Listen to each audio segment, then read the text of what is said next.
Kalau kita bercakap dengan orang Kristian, dia bangga dengan Jesus speak Aramaic, dia kata.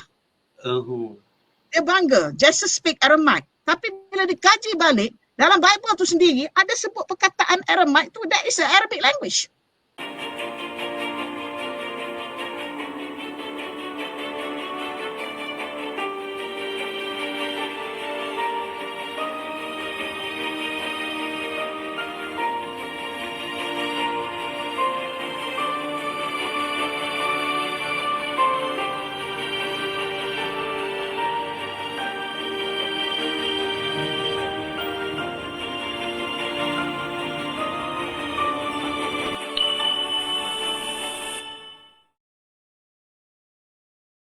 Prof, dalam bab ketiga ya, Prof ada menyatakan tentang tajuknya kerajaan terawal dan bahasa para nabi. Dan kadang-kadang ialah ini berkait dengan akidah juga ya Prof. Kadang-kadang kita dipesongkan ya, daripada orientalis barat ya tentang menyatakan bahawa Islam itu berkembang kemudian ya, dan tamat awal itu oleh agama yang lain ya. Tetapi sebaliknya dalam bab 3 ini Prof, saya nak khusus tentang kerajaan terawal dan bahasa para nabi ini. Mungkin ada jis ataupun isi utama yang Prof nak ketengahkan. Okey. Untuk bab 3 ya, kerajaan terawal dan bahasa para nabi, saya melihat bahasa para nabi itu dia mesti ada kesinambungan ataupun kosakata ataupun tata bahasa daripada bahasa Arab Fusha. Dia mesti ada, sebab bahasa ini dia konsep. Dia konsep dan dia mesti ada perkaitan. Kenapa saya kata bahasa Arab Fusha? Sebab dari sudut ibu bahasa kepada bahasa-bahasa sinetik, ada setengah orang tak bersetuju menggunakan perkataan bahasa sinetik. Mereka berkatakan bahasa lebih baik gunakan istilah language of Jazirah. Saya tak kisah benda tu. Yang penting poin yang saya nak sampaikan tu sampai, sebab perkataan semetik ini diperkenalkan oleh Schlosser. Jadi setengah ahli ulama bangsa Arab tidak bersetuju dengan pandangan ini.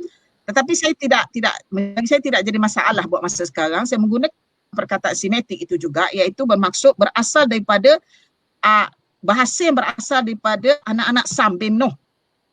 Dan kita tahu Nabi Nuh ini ada 4 orang anak pada hakikatnya. Yafit ini ada hadis Rasulullah sallallahu alaihi wasallam, dia mengatakan bahawa Abul Arab Sam Abul Arab, Yafit Abul Rum, Ham Abul Habsyi. Ya, Sam itu hadis Hasan. Diriwayatkan oleh Tirmizi. Riwayat Tirmizi dia kata Arab Sam itu bapa kepada orang Arab, Yafid itu bapa kepada orang-orang Rom, makna orang-orang Eropah, dan Ham itu bapa kepada orang-orang Habsyi, orang-orang Afrika yang kulit gelap itu. Dan satu lagi yang jarang disebut anak Nuh ni yang tidak naik kapal namanya Yam. Saya ramai dengar daripada kalangan kita mengatakan yang tak naik kapal tu yang derhaka pada Nabi Nuh tu namanya Kan'an. Bukan. Kan'an itu anak Kush daripada Ham tu, anak cucu Ham tu, yang namanya ialah Yam. Dan benda ni jarang disebut dalam kitab-kitab tafsir kecuali dalam sebut kitab Abu Fida. Saya jumpa benda ni. Dia kata Yam yang tak naik kapal dengan mak dia Hamzarah. Jadi apa yang menarik sekali kepada saya ialah perkataan semetik itu berasal daripada perkataan Sam itu. Apakah bahasa-bahasa semetik? Siapa yang perkenalkan perkataan semetik itu? Jadi apakah bahasa semetik? Bahasa semetik ini ialah bahasa Aramaik. Bahasa yang disebut oleh mereka lah, Western scholars, Hebrew, Akkadi, Kaldani, Kan'ani, Feniki. Saya sebut dalam bahasa Arab sebab saya baca buku Arab. Ya. Jadi bahasa-bahasa ini apakah ia hanyalah bahasa Arab? Kenapa dia tak sebut Arab? Ada yang menyebut bahasa Arab dan setengah pendapat mengatakan ibu kepada bahasa-bahasa ini adalah bahasa Arab. Ibu. Sedangkan mereka mengatakan Aramaik. Kalau kita bercakap dengan orang Kristian, dia bangga dengan Jesus speak Aramaik, dia kata. Dia bangga, Jesus speak Aramaik. Tapi bila dikaji balik, Dalam Bible tu sendiri ada sebut perkataan Aramaic tu, that is a Arabic language. Ada dalam Genesis, dia sebut bila dia sebutkan dia percaya bahawa Jesus itu disalib. Bila dekat salib itu kan dia kata ili lima syabaktani. Ili lima syabaktani. Itu bahasa Arab lah. Ili lima tu kan limaza. Ili itu fi'il fa'il. Ili itu mudah fu'ilih. Senang saja saya nak i'rab tu. Bukan susah. Tapi kenapa sabaktani? Kalau ada bahasa daripada sabaktani. Tapi kenapa dia kata syabaktani? Sebab orang sebelah Aram itu kota Damsyik sekarang. Kota Damsyik sekarang namanya itu kota Aram dulu. Orang di situ menyebut sin itu shin.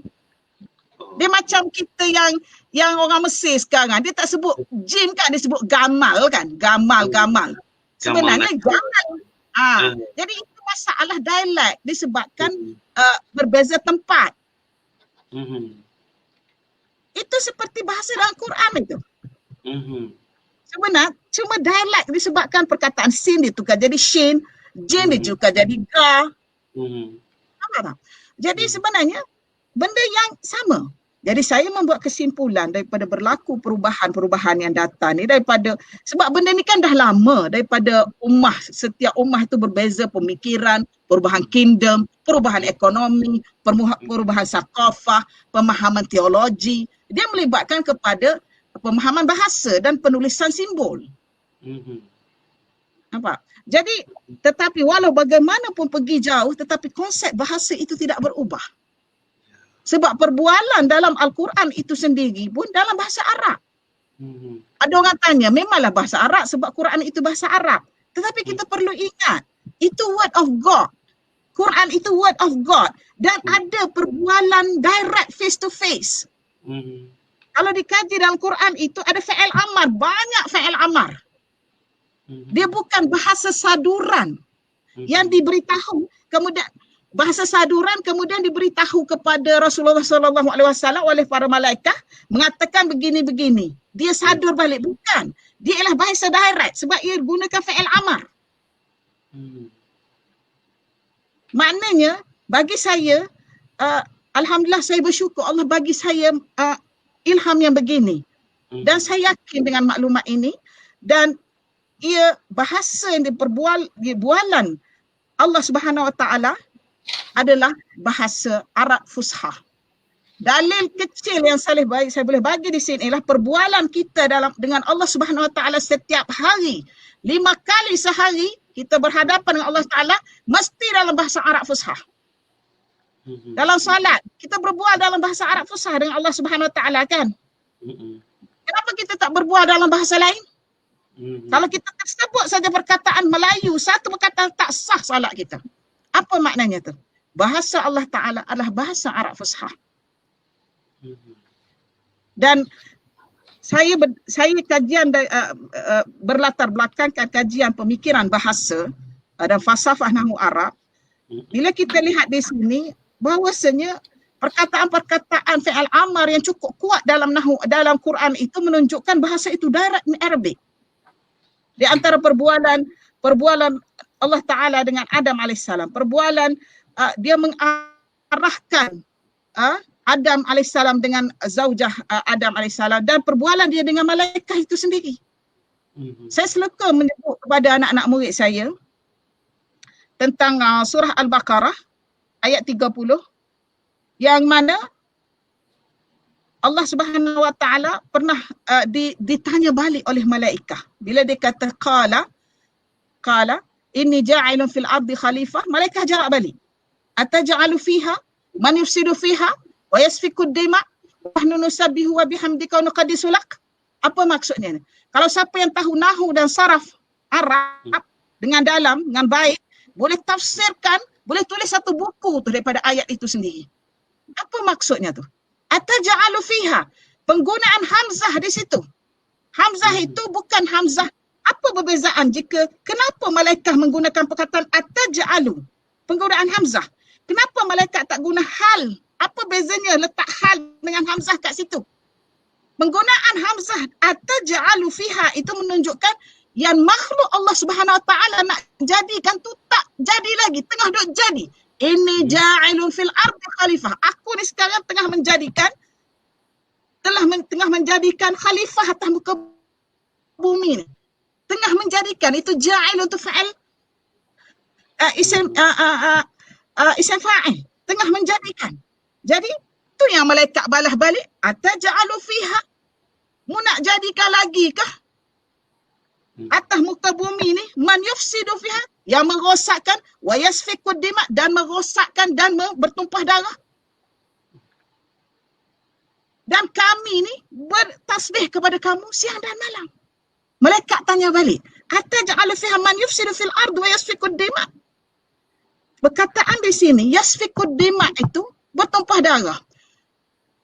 Ramai yang ustazah yang saya dengar daripada ceramah-ceramah mengatakan sebelum Adam itu, apa orang tanya sebelum Adam alaihissalam. Saya senang je based on this ayat ini. Sebelum ada, untuk ayat ini sebelum Adam alaihissalam adalah makhluk yang ada daging dan darah juga. Sebab dia man yufsidu fil ardi wa yasfiku dima, dan bertumpah darah. Maknanya ayat ini refer kepada makhluk yang ada daging dan darah. Adakah jin? Ada jin kan dia tak ada darah daging. Ada, tapi dalam ayat lain. Ada juga jin sebelum zaman Nabi Adam AS. Saya melihat benda ini, kajian ni perlu kepada pemahaman bahasa Arab yang baguslah. Dan semantik itu. Semantik serta tafsir. Benda ini disebut oleh tafsir Ruhul Ma'ani, dalam tafsir Ruhul Ma'ani oleh Baghdadi, Al-Alusi Al-Baghdadi. Kitabnya. Ya. Baik, okey. Baik, Prof.